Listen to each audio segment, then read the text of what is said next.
J'aime bien les couleurs. C'est super intéressant. Moi, j'aime bien les choses très colorées. On voit le F qui est croisé dans le P, mais c'est comme une forme. Bien qu'il soit très tentant de vous dévoiler tout de suite le fruit du travail de la dernière année et l'objectif de cette vidéo, commençons par le début. Et si vous êtes pressé, avancez à 2 minutes 35. En 2022, l'Institut québécois de planification financière, l'IQPF pour les intimes, souhaite préciser son positionnement et, éventuellement, revoir son identité de marque. C'est que les chiffres sont inquiétants pour l'avenir de la profession. Les inscriptions à la formation en planification financière se maintiennent à environ 400 par année, mais autant de planificateurs financiers et de planificatrices financières partent chaque année à la retraite. Résultat, on demeure avec un bassin de 5000 PL-FIN au Québec, alors que la demande de la part des grands employeurs et de la clientèle nécessiterait qu'on en forme bien davantage.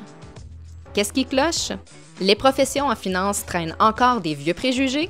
Contrairement à la croyance populaire, c'est vraiment pas un métier de bas brun. La profession demeure méconnue. Savez-vous c'est quoi un planificateur financier? Oh bah, c'est un truc automatique, c'est un logiciel informatique, c'est ça? Même de ceux et celles qui auraient pourtant le profil de poursuivre une carrière en planification financière. J'ai aucune idée, non. Et l'IQPF, c'est le moins qu'on puisse dire, fait face à un grand défi de notoriété. Je dirais quasiment un parti politique, plus comme conservateur, là. Aucune idée. Un institut de quelque chose de quantitatif, PF. Il faut se rendre à l'évidence, l'IQPF ne projette pas du tout le dynamisme et l'innovation qui bouillonnent derrière cet institut de formation à la fine pointe de l'enseignement. Elle ne parle pas non plus à l'une de ses cibles prioritaires, soit la relève, et son acronyme, IQPF, ne veut rien dire pour le commun des mortels. C'est le temps de changer. On se lance donc dans un chantier de refonte d'identité de marque en bonne et due forme, et tout est passé au peigne fin. Notre positionnement, ce qu'on fait de mieux et ce qu'on veut continuer à faire, notre place parmi la concurrence, notre nom, notre acronyme, notre logo, nos couleurs.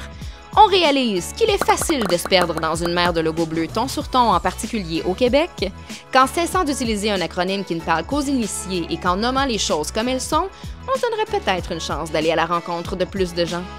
Qu'en laissant tomber un mot, on pourrait s'alléger et communiquer au-delà des frontières. Et qu'au bout du compte, notre essence, notre ADN, c'est notre passion pour la formation et la planification financière. Wow!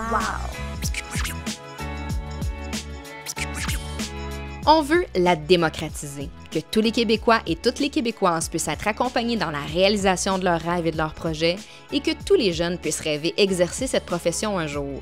On veut la faire rayonner et reconnaître, comme profession d'avenir certes, mais aussi comme source d'épanouissement et de résilience pour la clientèle et les entrepreneurs d'ici. On veut la rendre plus humaine encore. On veut qu'elle continue de se réinventer, autant dans la façon de l'enseigner, de l'apprendre que de la pratiquer. Car il n'y a pas deux carrières de PL-FIN pareilles, comme il n'y a pas non plus deux clients ou deux planifications financières pareilles. C'est un parcours tout sauf beige, un processus tout sauf linéaire, dans lequel il est bon d'être accompagné pendant les tournants de vie et même entre les deux. Les nouvelles couleurs de l'Institut, le nouveau visage de la formation en planification financière. Oui, ça c'est joli, oui.